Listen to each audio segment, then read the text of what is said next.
Supporters of President Donald Trump flooded a hotline used by Iowa precinct chairs to report Democratic caucus results after the telephone number was posted online, worsening delays in the statewide tally, a top state Democrat told party leaders on a conference call Wednesday night. According to two participants on the call, Ken Sagar, a state Democratic Central Committee member, was among those answering the hotline on caucus night and said people called in and expressed support for Trump.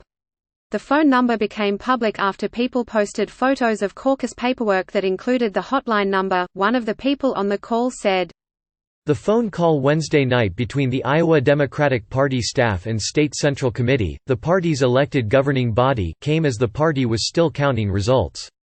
Several glitches, including problems with a new phone application that was supposed to quickly send individual caucus results to the state party, plagued Iowa's troubled caucuses, causing the outcome to be delayed for days.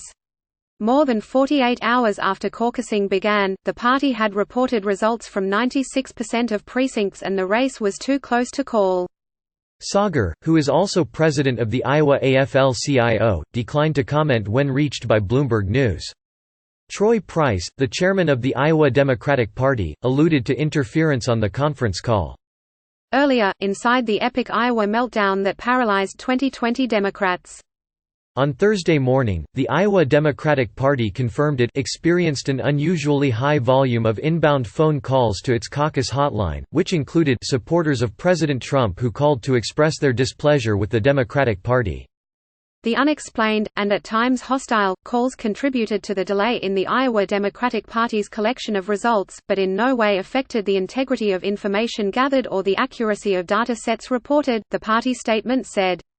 The Trump campaign said Wednesday night it had no knowledge of its supporters calling the hotline. "Don't know anything about that, but maybe Democrats should consider using an app of some kind next time," Tim Murtaugh, a campaign spokesman, wrote in a text message.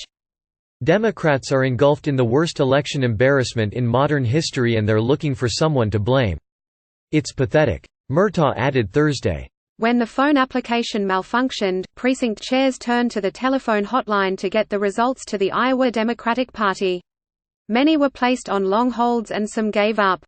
Sean Sebastian, the caucus secretary for a precinct in Story County, was on hold with the state party for an hour trying to report results through the hotline because of app problems. Party officials came on the phone while he was being interviewed by CNN's Wolf Blitzer, who asked Sebastian to report his precinct's results while he was on air. He agreed, but by the time he turned back to the state party, officials had hung up on him. Price has been working to assure Democratic leaders that the party is taking every step to confirm the accuracy of the results.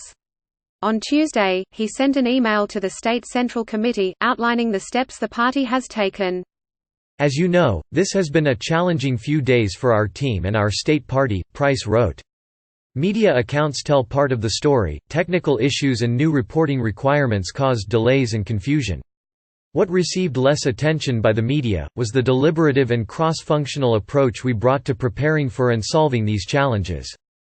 The app's troubles started before caucusing began. On Monday morning, multiple precinct chairs reported difficulties downloading and logging into the app. Then, once the results came in, the Iowa Democratic Party said there was a coding error. Read more. Iowa precinct chairs report struggles with caucus app. Since Monday night, the state party has been trying to verify the results by examining paperwork sent from the precincts and cross-referencing it with the results reported by the chairs via the phone app or the hotline. The party and its leaders have come under withering criticism for the botched reporting results, but when Price was asked at a news conference on Tuesday whether he would resign, he deflected, saying he was focused on finishing the count. The chaos could not have come at a worse time for Iowa, as many party leaders and lawmakers are questioning why a small, overwhelmingly white state has such an outsized role in determining the nominee. Disclaimer: Michael Bloomberg is seeking the Democratic presidential nomination. He is the founder and majority owner of Bloomberg LP, the parent company of Bloomberg News.